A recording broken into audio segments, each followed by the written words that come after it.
ओम श्री गणेशाय नमः। ओम श्री सरस्वते नमः। ओम श्री सीतारामाभ्यां नमः।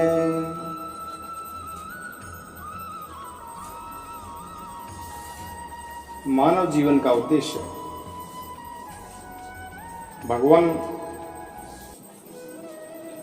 प्राणधारियों के जीवन की सफलता इसी में है कि वे आपका भजन सेवन करें, आपकी आज्ञा का पालन करें। यदि वे ऐसा नहीं करते तो उनका जीवन व्यर्थ है और उनके शरीर में श्वास का चलना ठीक वैसे ही है जैसे लोहार की धोकनी में हवा का आना जाना। महत्व अहंकार आदि ने आपके अनुग्रह से आपके उनमें प्रवेश करने पर ही इस ब्रह्मांड की सृष्टि की है। अनन में, प्राण में, मनो में, विज्ञान में और आनंद में, इन पांच कोशों में पुरुष रूप से रहने वाले, उनमें मैं की स्फूर्ति करने वाले आप ही हैं। आपके ही अस्तित्व से उन कोशों के अस्तित्व का अनुभव होता है और उनके न रहने पर भी अंतिम अवधि रूप से आप ही विराजमान रहते हैं। इस प्रकार सब में अन्वित और सबकी अवधि होने पर भी आप असंग ही हैं, क्योंकि वास्तव में जो कुछ वृत्तियों के द्वारा अस्थि तथा नास्ति के रूप में अनुभव होता है, उन समस्त कार्य कारणों से आप परे हैं। नेति नेति के द्वारा इन सब का निषेध हो जाने पर भी आप ही शेष रहते हैं, क्योंकि आप उस निषेध के भी साक्षी हैं और वास्तव में आप ही एकमात्र सत्य हैं। इसलिए आपके भजन के बिना जीव का जीवन व्यर्थ है, क्योंकि वह इस महान सत्य से वंचित है। ऋषियों ने आपकी प्राप्ति के लिए अनेक मार्ग माने हैं। उनमें जो स्थूल दृष्टि वाले हैं वे मणि पूरक चक्र में अग्नि से आपकी उपासना करते हैं।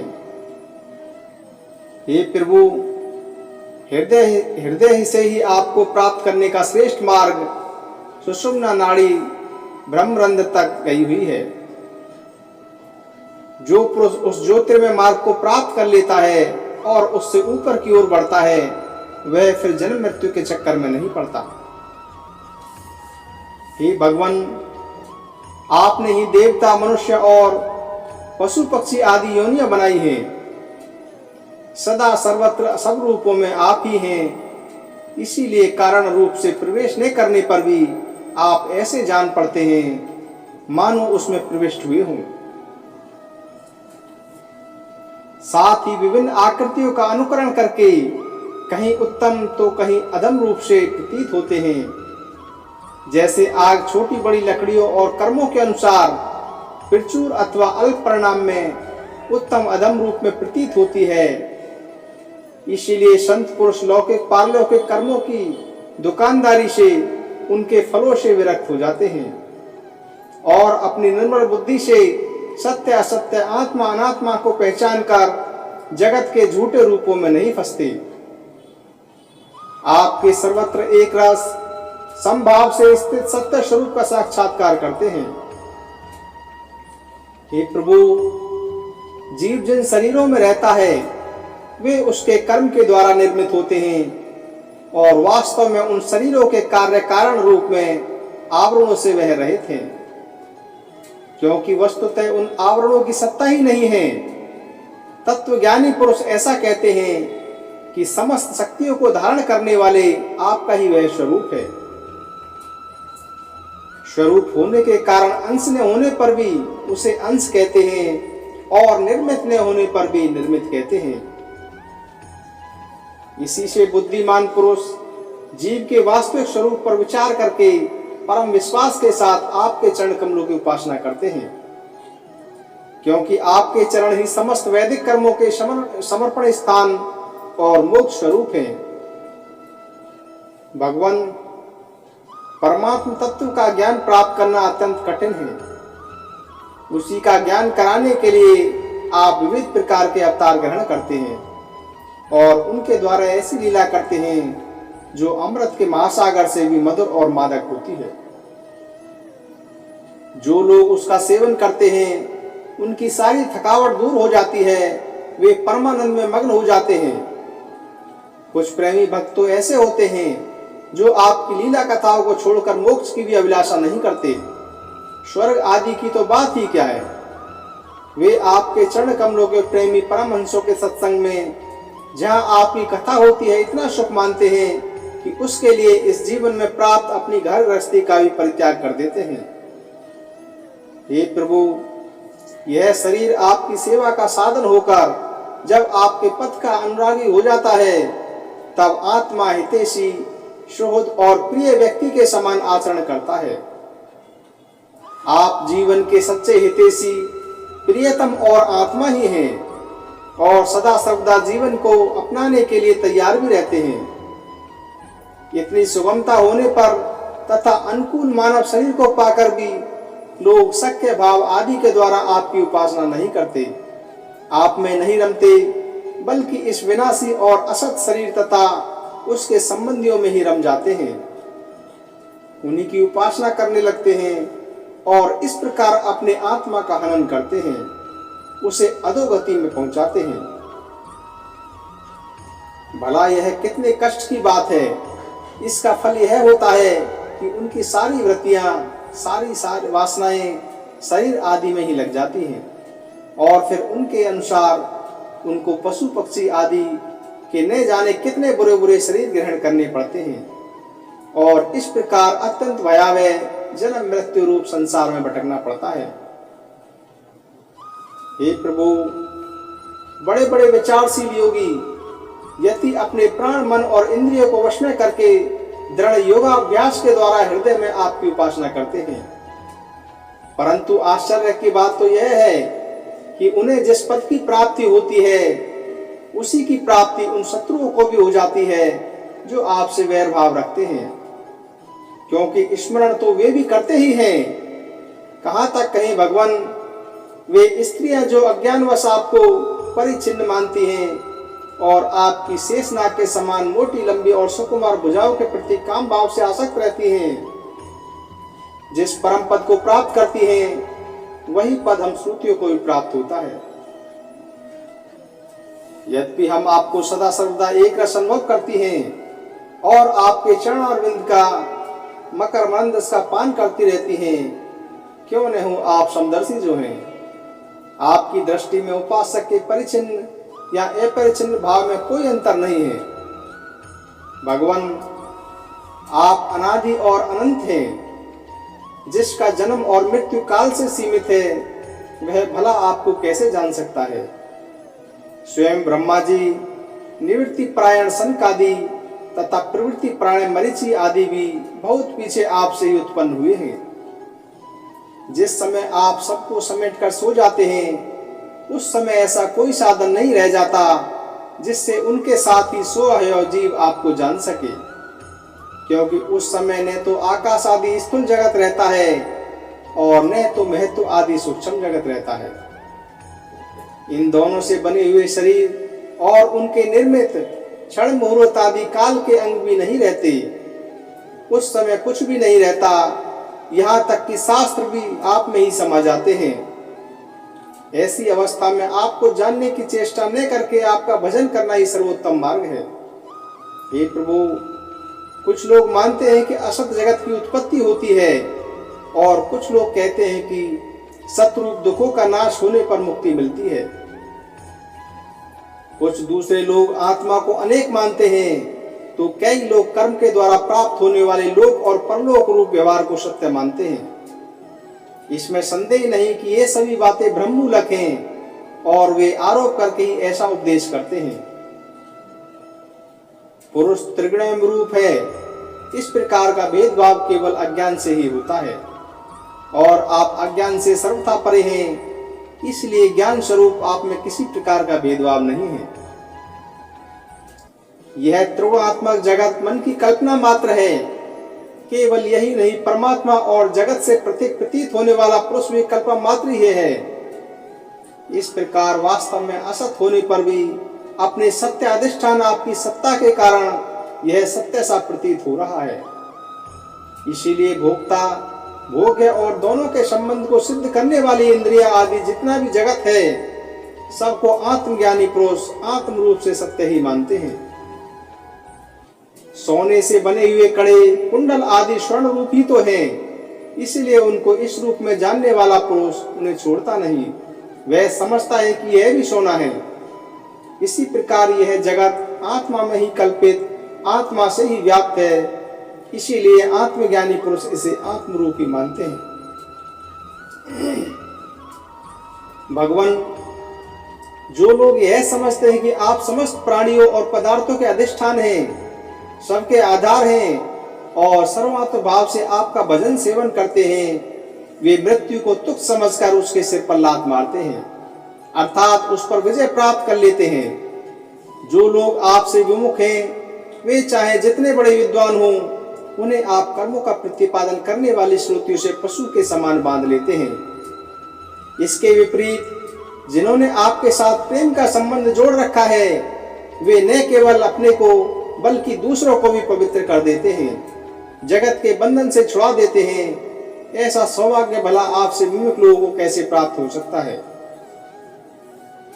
प्रभु, आप मन, बुद्धि और इंद्रिय आदि कारणों से, चिंतन, कर्म आदि के साधनों से सर्वथा रहित हैं, फिर भी आप समस्त अंतःकरण और ब्रह्म कारणों के शक्तियों से सदा सर्वदा संपन्न हैं। आप स्वयं सिद्ध, ज्ञानवान, स्वयं प्रकाश हैं, अतः कोई काम करने के लिए आपको इंद्रियों की आवश्यकता नहीं है। जैसे छोटे छोटे राजा अपनी अपनी प्रजा से कर लेकर स्वयं अपने को सम्राट को कर देते हैं, वैसे ही मनुष्य के पूज्य देवता और देवताओं के पूज्य ब्रह्मा आदि भी अपने अधिकृत प्राणियों से पूजा स्वीकार करते हैं और माया के अधीन होकर आपकी पूजा करते रहते हैं। वे इस प्रकार आपकी पूजा करते हैं कि आपने जहां जो कर्म करने के लिए उन्हें नियुक्त कर दिया है, वे आपसे भयभीत रहकर वही काम करते रहते हैं। आप मायातीत हैं, फिर भी जब अपने इच्छा मात्र से, संकल्प मात्र से माया के साथ पीड़ा करते हैं, तब आपका संकेत पाते ही जीवों के सूक्ष्म शरीर और उनके सुप्त कर्म संस्कार जग जाते हैं और चराचर प्राणियों की उत्पत्ति होती है। हे प्रभु, आप परम दयालु हैं। आकाश के समान सब में सम होने के कारण न तो कोई आपका अपना है और न तो कोई पराया है। वास्तव में तो आपके स्वरूप में मन और वाणी की गति ही नहीं है। आप में कार्य कारण रूप प्रपंच का अभाव होने से ब्रह्म दृष्टि से आप शून्य के समान ही जान पड़ते हैं, परंतु उस दृष्टि के भी अधिष्ठान होने के कारण आप परम सत्य हैं। भगवान, आप नित्य एक रस हैं। यदि जीव असंख्य हों और सबके सब नित्य एवं सर्वव्यापक हों, तब तो वे आपके समान ही हो जाएंगे। उस हालत में वे शासित हैं और आप शासक, यह बात बन ही नहीं सकती। तब आप उनका नियंत्रण कर ही नहीं सकते। उनका नियंत्रण आप तभी कर सकते हैं जब वे आपसे उत्पन्न एवं आपकी अपेक्षा न्यून हों। इसमें संदेह नहीं कि ये सब के सब जीव तथा इनकी एकता या भिन्नता आपसे ही उत्पन्न हुई है, इसलिए आप उनमें कारण रूप से रहते हुए भी उनके नियामक हैं। वास्तव में आप उनमें समरूप से स्थित हैं, परंतु यह जाना नहीं जा सकता कि आपका वह स्वरूप कैसा है, क्योंकि जो लोग ऐसा समझते हैं कि हमने जान लिया, उन्होंने वास्तव में आपको नहीं जाना। उन्होंने तो केवल अपनी बुद्धि के विषय को जाना है जिससे आप परे हैं, और साथ ही मति के द्वारा जितनी वस्तुएं जानी जाती हैं, वे मतियों की भिन्नता के कारण भिन्न भिन्न होती हैं। इसीलिए उनकी दुष्टता एक मत के साथ दूसरे मत का विरोध प्रत्यक्ष ही है। अतएव आपका स्वरूप समस्त मतों के परे है। हे स्वामीन, जीव आपसे उत्पन्न होता है, यह कहने का ऐसा अर्थ नहीं है कि आप परिणाम के द्वारा जीव बनते हैं। सिद्धांत तो यह है कि प्रकृति और पुरुष दोनों ही अजन्मा हैं, अर्थात उनका वास्तविक स्वरूप जो आप हैं कभी वृत्तियों के अंदर उतरता नहीं, जन्म नहीं लेता। तब प्राणियों का जन्म कैसे होता है? अज्ञान के कारण प्रकृति को पुरुष और पुरुष को प्रकृति समझ लेने से, एक का दूसरे के साथ संयोग हो जाने से, जैसे बुलबुला नाम की कोई स्वतंत्र वस्तु नहीं है, परंतु उपादान कारण जल और निर्मित कारण वायु के संयोग से उसकी सृष्टि हो जाती है। प्रकृति में पुरुष और पुरुष में प्रकृति का अध्यास, एक में दूसरे की कल्पना हो जाने के कारण ही जीवों के विविध नाम और गुण रख लिए जाते हैं। अंत में जैसे समुद्र में नदियां और मधु में समस्त पुष्पों के रस समा जाते हैं, वैसे ही सब के सब उपाधि रहित आप में ही समा जाते हैं। इसीलिए जीवों की भिन्नता और उनका पृथक अस्तित्व आपके द्वारा नियंत्रित है। उनकी पृथक स्वतंत्रता और सर्वव्यापकता आदि वास्तविक सत्य को न जानने के कारण ही मानी जाती है।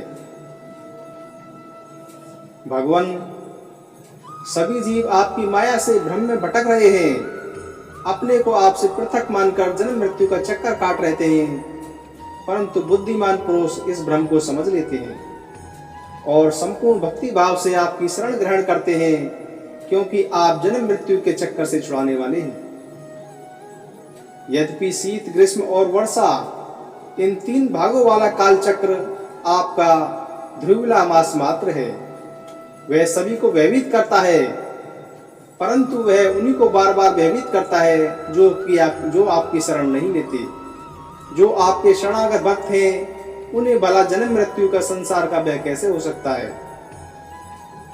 हे जन्मे प्रभु, जिन योगियों ने अपनी इंद्रियों और प्राणों को वश में कर लिया है, वे भी जब गुरुदेव के चरणों की शरण लेकर उच्छल एवं अत्यंत चंचल मन तरंगों को अपने वश में करने का प्रयत्न करते हैं, तब अपने साधनों में सफल नहीं होते। उन्हें बार बार खेद और सैकड़ों विपत्तियों का सामना करना पड़ता है। केवल श्रम और दुख ही उनके हाथ में लगता है। उनकी ठीक वही दशा होती है जैसी समुद्र में बिना कर्णधार की नाव पर यात्रा करने वाले व्यापारियों की होती है। तात्पर्य यह है कि जो मन को वश में करना चाहते हैं, उनके लिए कर्णधार गुरु की अनिवार्यता आवश्यक है। हे भगवान, आप अखंड आनंद स्वरूप और शरणागतों के आत्मा हैं। आपके रहते स्वजन, पुत्र, देह, स्त्री, धन, महल, पृथ्वी, प्राण और रथ आदि से क्या प्रयोजन है? जो लोग इस सत्य सिद्धांत को न जानकर स्त्री पुरुष के संबंध में से होने वाले सुखों में ही रमे रहते हैं, उन्हें संसार में भला ऐसी कौन सी वस्तु है जो सुखी कर सके? क्योंकि संसार की सभी वस्तुएं स्वभाव से ही विनाशी हैं, एक ना एक दिन मटिया मेट हो जाने वाली हैं, और तो क्या वे स्वरूप से ही सारहीन और सत्ताहीन हैं। वे भला क्या सुख दे सकती हैं? हे भगवान, जो ऐश्वर्य, लक्ष्मी, विद्या, जाति, तपस्या आदि के घमंड से रहित है, वे संत पुरुष इस पृथ्वी तल पर परम पवित्र और सबको पवित्र करने वाले पुण्य में सच्चे तीर्थ स्थान हैं, क्योंकि उनके हृदय में आपके चरणारविंद सर्वदा विराजमान रहते हैं। और यही कारण है कि उन संत पुरुषों का चरणामृत समस्त पापों और तापों को सदा के लिए नष्ट कर देने वाला है। भगवान, आप नित्य आनंद स्वरूप आत्मा ही हैं, जो एक बार भी आपको अपना मन समर्पित कर देते हैं, आप में मन लगा देते हैं, वे उन दिए गए भोग में कभी नहीं फंसते। जो जीवों के विवेक, वैराग्य, धर्म, क्षमा और शांति आदि गुणों का नाश करने वाले हैं, वे तो बस आप में ही रम जाते हैं। भगवान, जैसे मिट्टी से बना हुआ घड़ा मिट्टी रूपी होता है, वैसे ही सत्य से बना हुआ जगत भी सत्य ही है। यह बात युक्ति संगत नहीं है, क्योंकि कारण और कार्य का निर्देश ही उनके भेद का द्योतक है। यदि केवल भेद का निषेध करने के लिए ऐसा कहा जा रहा है, तो पिता और पुत्र में, दंड और घटनाश में कार्य कारण भाव होने पर भी वे एक दूसरे से भिन्न हैं। इस प्रकार कार्य कारण की एकता सर्वत्र एक सी नहीं देखी जाती। यदि कारण शब्द से निमित्त कारण लेकर केवल उपादान कारण लिया जाए, जैसे कुंडल का सोना, तो कभी कभी कार्य की सत्यता प्रमाणित होती है, जैसे रस्सी में सांप। यदि यह कहा जाए कि प्रतीत होने वाले सर्प का उपादान कारण केवल रस्सी नहीं है, उसके साथ अविद्या का भ्रम का मेल भी है, तो यह समझना चाहिए कि अविद्या और सत्य वस्तुओं के संयोग से ही इस जगत की उत्पत्ति हुई है। इसीलिए जैसे रस्सी में प्रतीत होने वाला सर्प मिथ्या है, वैसे ही सत वस्तु में अविद्या के संयोग से प्रतीत होने वाला नाम रूपात्मक जगत भी मिथ्या है। यदि केवल व्यवहार की सिद्धि के लिए ही जगत की सत्ता आविष्ट हो तो उसमें कोई आपत्ति नहीं, क्योंकि वह परमार्थिक सत्य न होकर केवल व्यवहारिक सत्य है। यह ब्रह्म व्यवहारिक जगत में माने हुए काल की दृष्टि से अनादि है और अज्ञानी जन बिना विचार किए पूर्व के भ्रम से प्रेरित होकर अंध परंपरा से इसे मानते चले आ रहे हैं। ऐसी स्थिति में कर्म फल को सत्य बतलाने वाली श्रुतियां केवल उन्हीं लोगों को भ्रम में डालती हैं जो कर्म में जड़ हो रहे हैं और यह नहीं समझते कि इनका तात्पर्य कर्म फल की नित्यता बतलाने में नहीं, बल्कि उनकी प्रशंसा करके उन कर्मों में लगाने में है। भगवान, वास्तविक बात तो यह है कि यह जगत उत्पत्ति के पहले नहीं था और प्रलय के बाद नहीं रहेगा। इससे यह सिद्ध होता है कि यह बीच में भी एक रस परमात्मा में मिथ्या ही प्रतीत हो रहा है। इसी से हम श्रुतियां इस जगत का वर्णन ऐसी उपमा देकर करती हैं कि जैसे मिट्टी में घड़ा, लोहे में शस्त्र और सोने में कुंडल आदि नाम मात्र हैं, वास्तव में मिट्टी, लोहा और सोना ही है। वैसे ही परमात्मा में वर्ण जगत नाम मात्र है, सर्वथा मिथ्या और मन की कल्पना है। इसे ना समझ मूर्ख सत्य मानते हैं। भगवान, जब जीव माया से मोहित होकर अविद्या को अपना लेता है, उस समय उसके स्वरूप भूत अन्न आनंद आदि गुण ढक जाते हैं। वह गुणजन्य वृत्तियों, इंद्रियों और देहों में फंस जाता है तथा उन्हीं को अपना आपा मानकर उनकी सेवा करने लगता है। अब उनकी जन्म मृत्यु में अपनी जन्म मृत्यु मानकर उनके चक्कर में पड़ जाता है। परंतु प्रभु, जैसे सांप अपने केंचुल से कोई संबंध नहीं रखता, उसे छोड़ देता है, वैसे ही आप माया अविद्या से कोई संबंध नहीं रखते, उसे सदा सर्वदा छोड़े रहते हैं। इसी से आपके संपूर्ण ऐश्वर्य सदा सर्वदा आपके साथ रहते हैं। अणिमा आदि अष्टो सिद्धियों से परम परमेश्वर आपकी स्थिति है। इसी से आपका ऐश्वर्य, धर्म, यश, श्री, ज्ञान और वैराग्य अपरिमित है, अनंत है। वह देश, काल और वस्तुओं की सीमा से आवृत नहीं है। भगवान, यदि मनुष्य योगी यति होकर भी अपने हृदय की विषय वासनाओं को उखाड़ नहीं फेंकते, तो उन असाधकों के लिए आप हृदय में रहने पर भी वैसे ही दुर्लभ हैं जैसे कोई अपने गले में मणि पहने हुए हो, परंतु उसकी याद न रहने पर उसे ढूंढता हुआ फिरे। जो साधक अपनी इंद्रियों को तृप्त करने में ही लगे रहते हैं, विषयों से विरक्त नहीं होते, उन्हें जीवन वन और जीवन के बाद भी दुख ही दुख भोगना पड़ता है, क्योंकि वे साधक नहीं, दम्भी हैं। एक तो अभी उन्हें मृत्यु से छुटकारा नहीं मिला है, लोगों को रिझाने, धन कमाने आदि के क्लेश उठाने पर पड़ रहे हैं, और दूसरा आपका स्वरूप न जानने के कारण अपने धर्म कर्म का उल्लंघन करने में परलोक में नरक आदि प्राप्त होने का भय भी बना ही रहता है। भगवान, आपके वास्तविक स्वरूप को जानने वाला पुरुष आपके दिए हुए पुण्य और पाप कर्मों के फल, सुख एवं दुखों को नहीं जानता।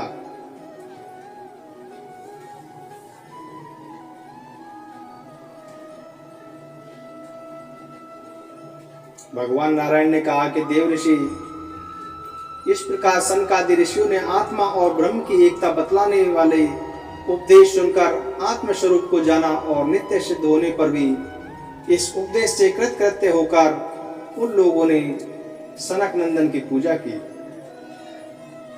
नारद सनकादि ऋषि सृष्टि के आरंभ में उत्पन्न हुए थे, अतः वे सबके पूर्वज हैं। उन आकाशगामी महात्माओं ने इस प्रकार समस्त वेद, पुराण और उपनिषदों का रस निचोड़ लिया है। यह सबका सार सर्वस्व है।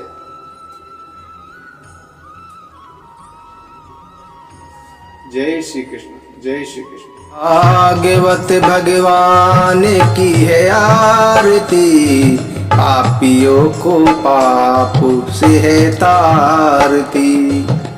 ये अमर ग्रंथ, ये मुक्ति पंथ, ये पंचम वेद निराला, नव ज्योति जलाने वाला। हरि नाम यही, हरि धाम यही, यही जग मंगल की आरती, पापियों को पापों से है तारती। श्री भागवत भगवान की है आरती, पापियों को पापों से है तारती। ये शांति गीत पावन पुनीति, पापों को मिटाने वाला, हरि दर्श दिखाने वाला। यह सुख करनी यह दुख हरनी, श्री मधुसूदन की आरती, पापियों को पापों से है तारती।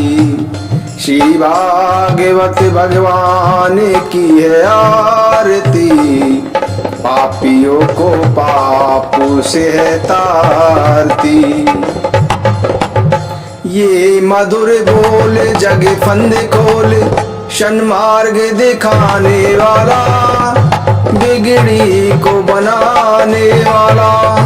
श्री राम यही सघन श्याम यही प्रभु महिमा की आरती, पापियों को पापों से है तारती।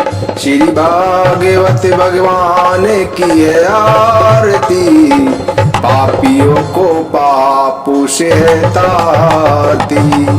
श्री कृष्ण गोविंद हरे मुरारी, नाथ नारायण वासुदेवा।